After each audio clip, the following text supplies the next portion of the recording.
Do you dig it? Sequels to hit games can often be a hit or miss affair. Many times the developers are under pressure to recreate the fun and excitement that the first game contained, whilst adding enough new features and modes so that the game isn't classed as just another cheap cash-in. This becomes even more difficult when you have one of the most anticipated games of the year and you have a Christmas launch window to try and hit. Sure, in the Christmas of 1999 most people were waiting to get their hands on Donkey Kong 64, but there were many who were looking forward to more high-octane weapons-based brawls in Vigilante 8 Second Offense. Sadly, no matter how hard the developers tried, they just couldn't hit that golden pre-Christmas release date, and badly affecting sales, it landed in early 2000. By this point the annual Christmas sales surge was over and the game simply landed in the wasteland that are Q1 released games, and the planned worldwide release was scaled back to just a North American release on the N64.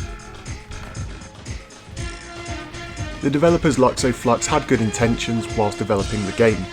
They planned to have the PlayStation, Dreamcast and N64 versions of the game look and play as similar as possible. With the help of the expansion pack, the N64 version would also offer a high-res mode that they promised would rival the graphics that would be seen on the Dreamcast. The game takes place just 2 years after the end of the last title. The Southwest United States have become a peaceful place to be after the Coyotes' defeat, however the Omar Group still control the gas market. The plot becomes overly complicated from here with time travel and assassination plots to contend with. But all you'll really need to know is that, like Vigilante 8, many of the characters will have their own in-game story and the endings all tie together to give one overall story arc to the game. Speaking of the characters, there are 18 this time around and there's a mix between the old and the new. Thankfully the better characters from Vigilante 8 make a return, and there are also new characters to get to grips with.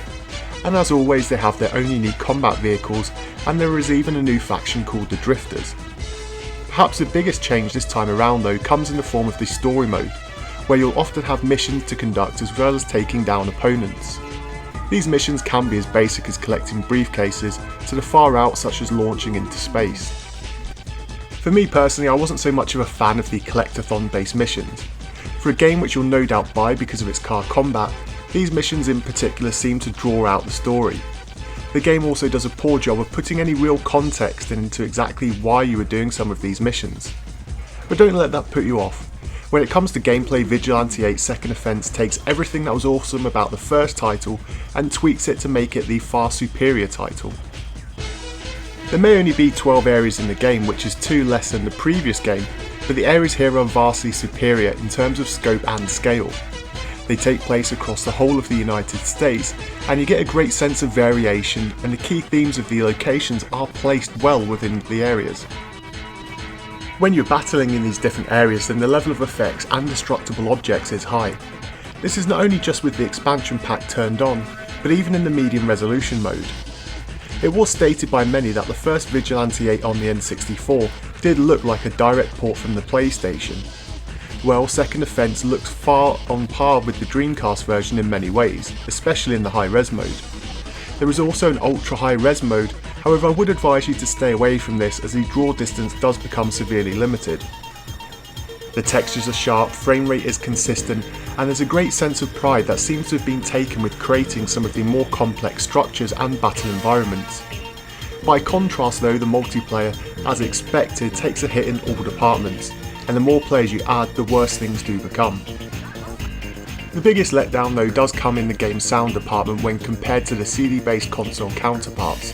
The audio just doesn't hold up.